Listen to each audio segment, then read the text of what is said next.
next mode is pan and tilt mode. As it states, the gimbal is not locked on its two axes, thus allowing camera to pan and tilt. In most cases, I use this mode when I employ a camera angle change in my shots. For instance, sometimes you want to follow a subject like on a Steadicam and say maybe at the end you want to tilt to reveal some information to the audience. In cases like this, you will need pan and tilt mode. Here is an example. If you have followed Fei Yu's official Instagram, you will have seen this. In this shot, I used a continuous movement to introduce the character.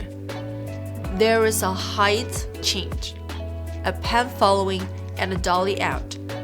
As you can see, I tilt up the camera to reveal the beauty at the end. So in this case like this, you need to use the pan and tilt mode on your gimbal.